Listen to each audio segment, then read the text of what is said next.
Julian, a gaming editor of Fandom, and I'm here to chat about a very exciting game called Farm. Would you guys first mind going around just introducing yourself? Tell us a bit about you. Hi, my name's Andy Payne, and my job is to support, help the creative producers of the team. That's what I do. I'm George Backer, and I'm the producer designer, and I'm helping to support the creative efforts of the team. Hi, I'm Imre, and I'm part of the team because I came up with the idea before everyone else, so I have rights to be here. That's pretty much my entire contribution. So, It's really cool. So, how did the idea come about? Because obviously, that would be me. A resident communist here. Hi. I don't actually, probably you can hear me anyway because I can talk very loud. Can you guys hear me? It's a bit awkward always with this. So anyway, hi. So as you can tell from my accent, I'm not exactly British. I grew up in Hungary. I grew up under what we call the soft regime. It was basically a version of socialism. I don't know how much you know about that, but basically after the original revolution, the communism changed a fair amount, and in particular under the more harsher leaderships in the 40s and 50s. It was very different from what you get by the end of it. So it was gradually softening in most of these countries. So when I grew up with a soft regime, but just to put it into perspective, still you have people gone missing overnight and all that sort of stuff. It's still ongoing, but in a much lesser level than it happened under Stalin. And so I grew up with this, and it was a really, my family was politically active on the wrong side of politics. So I grew up with Animal Farm being a book, which I read from a very young age, probably earlier than I should have. And so it always was a very important book to me. It always spoke to me, and it always, I could identify with that, because it wasn't just a history lesson for me. It was something that I lived through, at least partially, and my family suffered under those systems, what is shown to us in the book. So I wanted to make a game about this for a very, very long time, but I mean like decades. So I found early design notes about how to make a game out of Animal Farm from about 20 years ago. Now it's worth noting that they were really shit ideas, right? But the point is that they were ideas. And so it kind of kept with me. And I always kept coming back to this, is that one day I should make a video game based on Animal Farm. But I always brushed it off as a thing is that they're never going to allow me to make the cover, right? This is Animal Farm. And I was right, by the way. But as time went by, I always came back and just kept coming back. And you know how it is that we all sometimes have a great game idea, and in a couple of years you don't even remember. But there's some idea that just kind of stuck with you, and you keep making other games or whatever, it just keeps coming back. So, and then at some point, about 2 years ago, I started introducing a new rule in my life, which is that, I was just explaining it to Andy, that I have yes, no, I won't think about it for 6 months, because my head started to clog up with these ideas, and I was like, I can't do this anymore. And I said, okay, it's a yes, so I'm going to try to do that. So I sent an email, I found out who is the rights holder, and it's a company called A.M. Heath, who is a literary agent, and they still publish books, and they are the managers of the Blair Orville estate. And so I found out who is the actual person, who happened to be the director of that company. Come in, there's more seats here. So I managed to hunt down Bill's email address, and I sent him an email, a really heartfelt email, where I explained in great detail of why I think Animal Farm should be made into a game, and why I believe I should be the one who makes that game. And I'm just going to tell you, it was a masterpiece of an email. Like, it was beautiful. Like I'm welling up just thinking about the email I wrote. And I was really proud of the email. So I sent it out, and I got an answer really fast from Bill. I was really shocked, but like in hours. And the email read, "Rights not available. Kind regards, Bill." And I was like, oh, that was quick and painful. At that time, I sent back an email and I said, I totally understand, and that's great, and thanks for letting me know, I really appreciate it. If that's okay, I'm not ready to give up. So at that point, I went and I spoke with the people who print the books, in the UK, and I spoke with a group who is planning to do a film based on Animal Farm. It's actually Andy Serkis's company, Imagineering. And so I managed to talk to both of them, and I hunted down the persons who were responsible for Animal Farm there, and I set up meetings with them despite their regular, I really can't help you, but I just pushed it, I got a meeting, and I managed to convince them that I should really make a game about Animal Farm.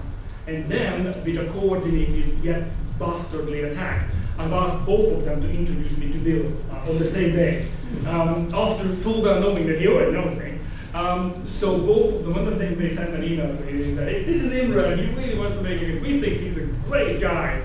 And on that day, I sent another email to Bill and I said, look, I really just wanted to apologize because I know that it was a bit of a dirty trick, but I just wanted to prove to you that I'm interested and I'm not ready to quite just give up on the idea of Animal Farm just yet. To which, again, he replied, again, within a couple of hours, which is fantastic, which just said, ready to talk. Kind regards, Bill. As you can see, there's a pattern here. Bill is a man of few words. And he's like a proper English gentleman. He says things in a meeting like, quite. And he's like Hastings from Foyle. It's wonderful. Anyway, so that's I guess, the backstory. So people don't know Imran. He actually was the boss of the studio behind games like Surgeon Simulator, Iron Birds. He's previously worked on RuneScape as well. So That is correct. you're quite known for your kind of quirky and out there game ideas, and Animal Farm seems to be similar. You describe the genre as adventure tycoon. Pretty sure it's a new one that you made up. So can you tell me more about how this interesting new hybrid? Oh yeah, basically we wanted to come up with a term that no one knows. So at least there will be one follow-up question in the interview. Because they have to ask, well, what is that? And see the answer really. Actually, no, we didn't really invent it. There are some games which I don't think anyone used this term, but other games have ventured in this area. So as much as I'd like to create an innovative power in this, I do not have that right. If you look at games like 80 Days, or This is the Police, or Sunless Sea, or Curious Expedition, and a couple of other games are trying to do this. They're trying to combine one gameplay, which is a bit adventure-y, tycoon-y, management-y, and then combine that with a choose-your-own-adventure text-based game. They're trying to combine both of them. None of them exactly quite the same, but this is what we were trying to do. Yeah, just switch the microphone on. Yeah, I heard that now. So, obviously you have a, that's much right, so, obviously you've got a hybrid genre thing going on, but also it's very important to you that the player gets to experience life from both the animal perspective and the human perspective. So can you talk about how that kind of works with the multiple genres? So I read the book when I was about 9 or 10 at school. It was compulsory. And coming from a sort of working class background in the 70s where the unions were trashing the country, and we were being told there's this big saviour coming along, which was called Margaret Thatcher. It didn't really work out well, I have to say. But I read Animal Farm and thought, how many people in this room have read the book? We hands up. Okay, not enough. It's available, it's a very easy charge book to read. The key thing for me with reading that book is that you kind of invest in the characters, and you get to the end and go, shit, is that it? Right? Is that really it? Is this what it all comes to? So when Imre and I were discussing, what we'd like to make, it was about getting to the end of the game and saying, okay, so maybe that is it, but maybe there's another way of doing it. So let's examine what games are really about, which is choice and consequence. And I think the relevance of Animal Farm, since it was published, has never diminished. And probably today, with the sort of changing political situation that we're witnessing, probably for the best actually, it's changing, allows Animal Farm to be as relevant today as it's ever been. And hopefully a games audience will enjoy that. There will be a lot of shit we'll have to face because there will be people, and there are people who believe we shouldn't be making a game about a perfect look like Animal Farm. That's up to them, that's their choice, we decided to make it. So we'll be judged on that basis, I'm sure, and kid gets chucked around, isn't it? I think adding to that, what you asked, like the combination, I think the great thing about Animal Farm, like this idea of a kind of like adventure tycoon, is you're able to put a player in a situation like, could you do better? That is the question. Like, you know, if you read the book, could you do better? What would you do differently? Like, if you think about it, it's like, you know, you've got to look after all these other animals, you know, and you've got this, but you also think about individual needs and wants. So how can you balance this? Could you run a farm better, take into account making everyone happy? Like, how much do you have to, where do you draw the balance between like, okay, this is good for everyone, this is or I need to keep this happy or that happy. So that's a really interesting mechanic in itself, and also it sets it up for putting the player in a position of giving them the tools and then the environment, and to handle it over themselves. Because, you know, we're not trying to sort of like put the player in a specific starting position then to the positive bit. It's just like what it is, like you say. This is what the setup is. Now go and do better, or do whatever you feel like is better. Right. I think this is why this draw is specifically great for this particular time, for this book actually. Yeah, because obviously in a management tycoon style game, you're overseeing everything, you're responsible for everything, so your choices should really impact everything that happens. And speaking of choices, your background, George worked at Lionhead, so you worked in the Fable games, very choice-oriented games. So how did you go from that kind of RPG style choice to adapting it into a tycoon style game? Well, it's in a way the choices. It's an interesting thing. The choices is always games and choices are always difficult because, specifically in adventure games and RPGs, sometimes you don't feel that those choices have an impact, or they have very little impact. Like, you've got a different ending, great. Then you play again, you've got another different ending, great. So you see about 5 different endings, but the fundamentals don't change often. Right? You've got this thing where yes, you've got a few different story events, but again, the fundamentals still do not change. What's so interesting about this combat management stuff is more about the idea that every granular choice you make, even in terms of like how you manage the resources, will have an impact fundamentally by the rules of the game. So it doesn't become more like I have to make this choice, I have to give you a choice, and you have to make like a decision that I will force you to have to have an emotional impact about that. It's more like, well, you made that choice, so many animals died or whatever, but therefore, well, it was your choice. It's up to you how you feel about that. You might say, I don't care, it's fine. I need the whatever out of it. I don't know. So I think this is a very interesting, different, more like a mechanism that boils down more to the course game, where we want the player to feel whatever they want to feel, not make you feel like, I don't want to make you feel guilty, whatever. It's like, hey, if you don't feel guilty, then that says something about you as a human being, but I'm not going to judge. So I think, yeah. Cool. And touching on what you mentioned earlier, Andy, about kind of pressures of adapting such a revered, beloved book. How did you guys all feel when you finally got there and saying, yes, okay? Terrified.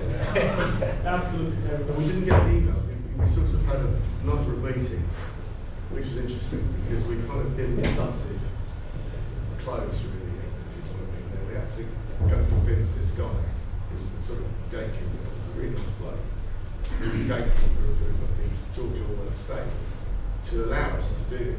And so we couldn't, and we wouldn't want to do, as Imran would say, Animal Farm in space. You know, it's not like a reimagining. Everyone's got a sequel. I mean, but even the art style, we want to try and keep that pretty kind of iconic Soviet-ish feel to it. And we don't want to piss with the story, you know, the actual characters and the story. But hopefully we'll be able to give players an insight into just how difficult it really is to be nice to everybody and run a lovely world for everyone. That's the tough bit of life. So it's hopefully a bit of an insight into there aren't any right or wrong choices, but lots of things can go rather badly rather quickly. So that's the intriguing thing, and the prototype at the moment is being worked on. I think it's probably better for Imran and George to talk more about that. But that's been interesting in itself. That's it. See how smooth people practicing this. Yes, and it was very interesting. We had a lot of debates about this, and what Andy said, and I think that was a trick question from Bill when I first met him. Is that, oh, so what do you want to change? And I very honestly could tell that I don't want to make animal farming space. I just don't think there is need for this. The book itself, it's fairly short, right? Honestly, you sit down, you're gonna read it in hours, right? It's a short book. But that's why it's so extremely powerful, because in so few pages, it describes such a complex relations between the animals. So when we were thinking about who are you playing against, that was a version of the game very early on, because an adventure game where you are one of the animals and you're living it through from the perspective of the animals who are being oppressed. And if you think about this, 1984 is that. It's from the perspective of the individual. However, Animal Farm is more of the perspective of a more remote thing. That there is a narrator. It's hard to pinpoint which animal is exactly the narration. And so we thought that we have to have that removal. We have to have that bird's eye view, because the problem with communism is not necessarily their goals of like an equal society, equality, liberty. It's great. These are amazing motivational goals. You can totally understand when someone comes in and says, everyone is equal, everyone is free, everyone is happy. Of course, that's freaking motivating. And then people being shot into the river and don't, right? And it's like, what the hell happened? Like one day we're all happy and we're building this future, and the next one, this horrific, atrocities are being done. And so we are thinking, how can we do that? And it felt that forcing you to go through that is like, oh, your best friend was shot by the secret police. Yeah, it can be really powerful, and some other games do tell that story. But we thought it's more interesting to put you in a position where will you be able to stop the absolute corruptive power of absolute power? Like, will you be able to stop that, or will you slide down that? And of course, because we are bastards, we are going to have a lot of tricks up our sleeves to make you slip, and it's like, I don't want to spoil everything, because I think we have some, I'm really excited at some of the ideas. Many of you make games here, you know how bad it is, because we're always excited, and it's a bad idea, you're excited, so it's hard to tell, right? But I'm excited. But the point is that one example is that we are, probably many of you familiar with the concept of min-maxing. Anyone show of hands? Anyone who's familiar? Yeah? Okay. So for those who don't, min-maxing, the really short version is that players will choose the action which delivers the biggest numerical result with the minimum amount of effort, even if it actually destroys their game experience. And so this weird thing is that I'm playing Command and Conquer, and I realize that the enemy doesn't realize that the sandbags on an enemy building. So I build a sandbag wall all the way through the map, and I build a tower at the end of it next to theirs, and then I kill their base, and I'm really proud. I was like, I'm not actually playing Command and Conquer, I'm playing this weird puzzle game. So, and then we were like, okay, all we have to do is to present opportunities for the players to slip up. And our assumption and our premise is that they will slip up. And if not, then that's the message, is that you manage to stay true, but will you at the same time be able to manage the farm? So for us, the point is that the devil is in the detail, and in communism, the evil is in the detail. It's not in the big goals of we are creating this fantastic society. It's that how you go about doing it, and how fast you start cutting corners, right? It's like, just look at your relationship, when you know you have to listen to people and their opinion, and then after one sentence, yeah, but he's an idiot, and you're like, no, I still have to listen to that, right? And it's like really easy to sleep, and I love the fact that Mike knowingly laughs in the back. Thank you for that. He knows that I meant me, it wasn't an imaginary person who is impatient, that was me, that's the person. So anyway, so I think that your question was how we are going to face this, and it's terrifying. I'm not going to lie to you, emotionally to each individually, because this is such an important book to us personally. Then comes the fact that it's freaking Orwell, right? It's not just some random writer's random book. It is a big deal. And then there is a huge social and political pressure. And the fact that when we announced the game, I got hate mail which was, it's funny because I was preserved. I get very little shit online. Like, I don't know, because I'm fairly low key and it's like I'm not in the limelight that way. So I was saved from that. I got some, but not too much. So when we established it was I actually was both amused about the colorful language. Some people apply, but the fact is that I was called both communist and fascist, and I was called and I just felt there is this weird identity break that somehow everyone thought that I'm in the other camp and that they hated me, and that just to me just reinforced the result that we must make this because in my personal opinion, Animal Farm is not about left or right. It's about someone oppressing someone else. And that's the story. And the fact that you use your race or whatever as an excuse to do that, that's almost irrelevant. What matters is oppression itself. And that's what we want the game to be about. Sorry. Also, he was the only one who got that 8 so that makes sense. Yes. But on top of that, I think adding to that, I also wanted to say, like, the reason why we've got all our own other things that we do. We all work on our own games and doing our own stuff. But to think, we're not like in this for like the money or whatever. We're just in this because we really, like, when Imre got this opportunity, we need to work this opportunity. We were like, okay, we've got to do this because we have to do this. And so we see, this is why we put it as a collective. Like, we're not here saying, oh, we're going to make this big blockbuster or whatever. It's not about this. It's not about that. It's more like making sure we can do it as much justice as possible. In the game Justice League. In the game Justice League, and working with with people that sort of like share the same sort of like vision of that. So it's really nice though because everybody you've got loads of other stuff going on. Just before we get too idealistic, just to bring you back to reality. Thanks. The money, the game will cost quite a lot of money to make. So what we're not doing is making the game pissing that game into the river, okay, the cash, because that's not what we do.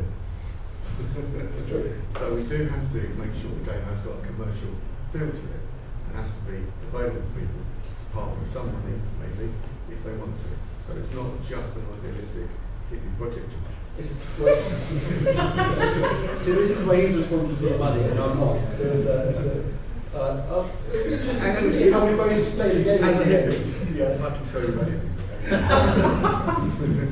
So what's interesting about this game is most games kind of empower you and empower the player and make you feel great. But from what Imre was saying, and you alluded to earlier, this is basically going to make you slip up as much as possible.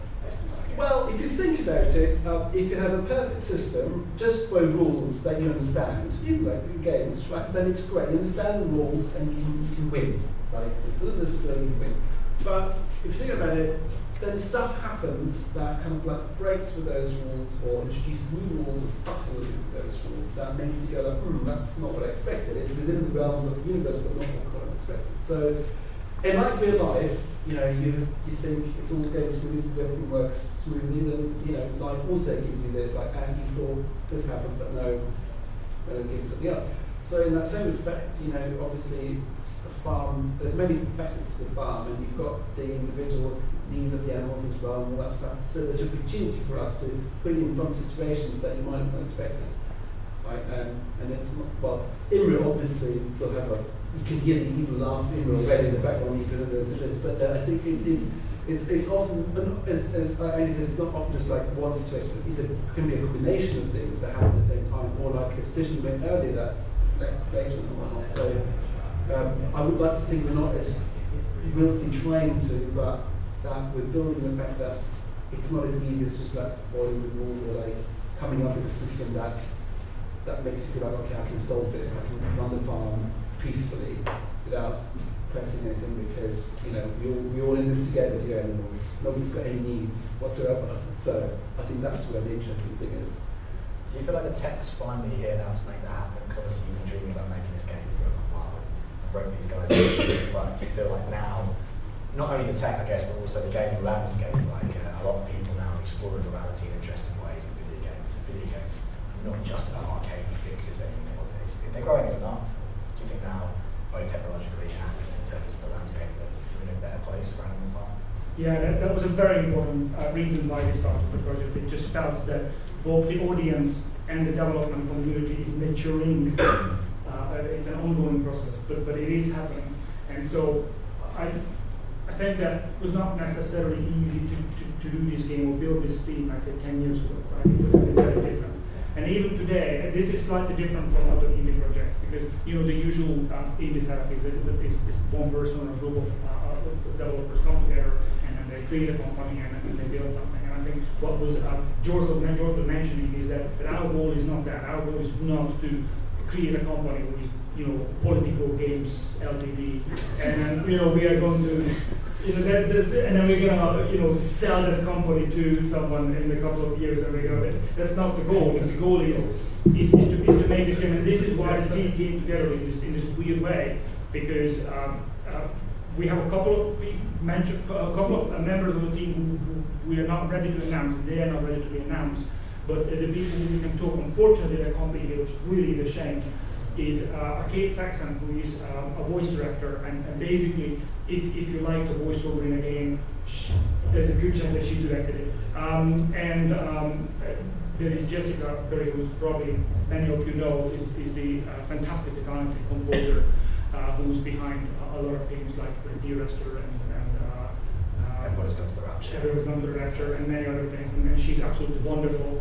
And what was interesting in how the landscape changed, and I think this is what happened, that I reached out to people who I really adored and loved, and Jess is one of those people. And basically, I went to her with this kind of like awkward way of asking someone, well, you don't actually ask them, do you want to do it? But I asked her, it's like, do you know anyone who might be interested? Because, you know, I didn't want to embarrass myself, like she's going to say no, I was like, I don't have time for your silly project. And then they also came back and said, oh my God, absolutely, this is one of the most important books today, and I literally was just reading it with my son, and I'm so pumped that, yes, I want to be part of this. And then that was, to me, was overwhelming emotionally. There's so many people in media that saw that it's not just about making the game, it's not just about, there is a social responsibility, and we do believe that we have to reach a lot of people. And I was involved in the past with educational games, and it's really tough. When you sell it as an educational game, it's like there's a wall in front of you. So for us, it isn't. It is a commercial indie game like any other, and it has to go on the market, and it has to prove itself on the market. Like, I'm not interested in people playing the game out of pity. I want people to queue up, that they want to play that game, right? And there is that responsibility. And I know that some people, whatever you do, they can twist it around, and some people will love it, and that's okay. But the point is that it seems that a lot of people are very excited. And when I ask people for input, fellow indie developers and whatever, and I always get really interesting and meaningful comments, because people look at this and they can see how much of trouble I'm in with this game. But yeah, so it's very exciting, and a lot of people seem to come together, and this new model where our goal is not to continue. Our goal is to finish this game, make this an amazing game, just going to go out there critically, and people are going to play it, and they spend their time on it, and when that's done, then great. Hooray. then we're going to do a sequel. Yeah. Any more farming to the space or something. So that's what's happening. So obviously you talked about social responsibility, and that seems kind of especially pertinent now. And the things about the farm have always been pretty pertinent. Given how kind of polarised people are politically at the moment, if it was tribalism, was it really important for you now, and has this helped you kind of recruit other superstar indie devs to make this game because of the current situation we find ourselves in? Don't take my word on this. Google it. You are going to find big party messages coming out of the era of around Brezhnev. Not quite Stalin yet, but Brezhnev. It seems that we're going back in language. The language used in politics in Western democracies today is eerily similar to what happened. And actually it started around and before 9/11, that shift. Is that then suddenly, like, if you take some of these big political messages about terrorism, if you replace the terrorists with capitalist spies and saboteurs, they read exactly, those big headlines, read exactly what I read as a kid.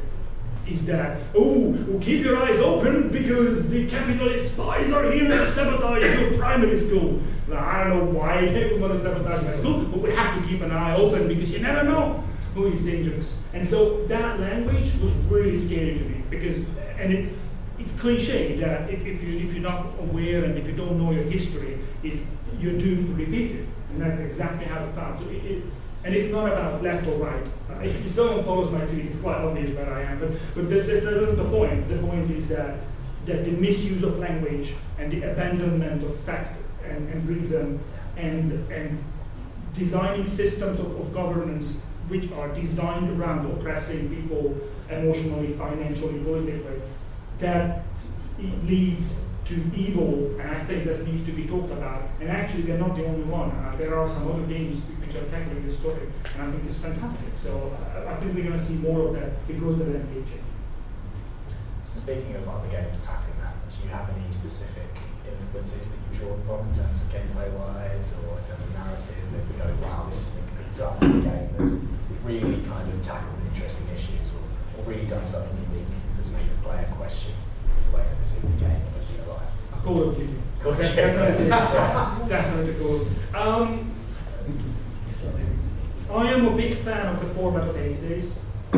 I really like the subtleness of Reigns. If you haven't played Reigns, you must. It's amazing. Like this was one of those games which made me angry because I just think I could have done this, and I didn't. And it's just that's annoying, right? Extremely clever. Like and that game as well. It does a lot of things really subtly. And you play and you think something is silly and you play again and play again and after 3 parts, oh, that was clever. And that's what inspires. And there are some games which are trying to make commentary on society, but at the moment they are still far and, not enough of them. And we are hoping that one day we can do more for that. And I hope to see more. And I know that Andy and I enjoy, we talked about this a lot. We hope that with Animal Farm, there will be more games opening up. There's one type of game I don't like if it's finger pointing. I don't like finger pointing messages. I don't think it's helpful. I don't like going around saying like, no preaching. And I think no judgmental preaching. That and so for me it's always really important that we don't go down that way. So in terms of so I do like Reigns example quite a lot because it's just very funny as well. Like and then you do go like, maybe I should have done that. But it was quite fun to do that. You've got to be careful with satire, okay? Because whilst a lot of us really think satire is an amazing transformational vehicle, there was a lot of satirists in Berlin in the 30s. Didn't work out very well. Sometimes you've got to be a bit more obvious, but we've got to also not get too preachy at all, or indeed judgmental. So this is quite difficult. It's giving people the tools to fuck it up, frankly. And they will, and then hopefully they can learn from it. Apart from the one psychotic player who says, I can be the next Donald Trump. That's the difficulty of creating such a kind of satirical or an experience that makes people really think subtly. But yet, as you said, you've got to give them the tools there. You've got to kind of almost step into the shoes of the psychologist and go, what are they going to do with these tools when you get into it? It's a completely different challenge to any other time. Yeah. Look, with a different company in a different life, in Surgeon Simulator, we added the Trump extension. And we allow players to decide that when they do a heart transplant in Trump, do they put a heart made out of stone or a heart made out of gold? And it's like, these are silly little things, but you're just like, okay, well, why not? And I want to collect Netflix in Animal Farm because I want to see what people do and what are the choices there. Because I think it's fascinating. But again, it's not about telling people what to do and what not to do. It's about retelling that fantastic story. And often we just keep going back, okay, what would Orwell do? And it's very difficult because we are different people, we have different perspectives. He lived in a very different time. And he was a troubled man, and he had a dark side, and he lived through and made some choices in his life that we regretted, and some which he didn't and he should have. And so this is a complex story from a complex man about a complex situation. So all we can do is do our very best to stay true to the original book. And a wonderful thing that there is so many ideas in the book which are not fully explored there. I'm just going to give you an example. It's religion. Religion is briefly mentioned, but they're not explored. So our goal is to not add new things, but explore those ideas which we touched on briefly. And what is the logical next step in those ideas, and that's what we're doing. I think what's the interesting thing about hopefully if two people play Animal Farm, they get totally different results, or however, hopefully we can have a meaningful conversation about it. It'd be really great to say well, what did you do? No, I did this, or why did you do that? That's very interesting. And maybe that will help people, to kind of like discuss things a little bit better about what they feel and what's important to them. Because at the moment these days, most of the apparently important conversation goes on Twitter, which doesn't help. So, given, because you can't have any conversations, you have long-term conversations, or short-term and that. So I think providing these tools for people to engage in conversations again, the easiest would be just go down the path. But maybe these things help as well, just to discover how things work and being able to allow people to talk about it as well, comparatively in a way. So I know this game is mainly about player agency, but you briefly mentioned that you've got Kate Sexton working with you to enter the cinematics of the Witcher series, Witcher 3, sorry, various Fable series, as you know your ex-colleague. So can you talk about how the kind of cinematics and traditional video game storytelling is going to kind of weave into the player agency and player decisions? So there is the game. One part of it is more freeform, and the other part of the game is more a traditional choose your own adventure. And those are written parts. These are actual text written, and we are in discussions with some amazingly talented actors who we hope that we can convince. And it's not easy, obviously, but that's what we're trying to do. And I think that there will be that part which is written, and again trying to stay true to the original book. That's one part, and the other part is going to be more freeform. And I think that mixture is the right mixture, because that way we're not just telling any story, we are telling the story of Animal Farm, but we are also giving freedom to have different outcomes to what the player wants to do.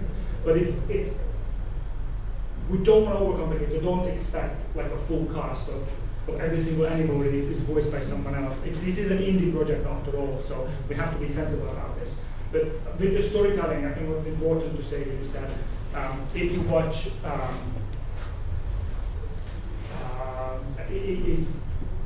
a zombie show or whatever, right? Like a good, it's not about zombies, right? It's about a group of people in an extreme situation. And I think that with Animal Farm, it's not really about animals, and it's not really about a farm. It's about a bunch of free-thinking entities in an extreme situation and how they're going to react to that. So this is what we're pursuing. And again, with the music, with the writing, with the voiceover, with Kate's direction, we expect a big punch. Interestingly enough, we had a version of this game which was significantly bigger.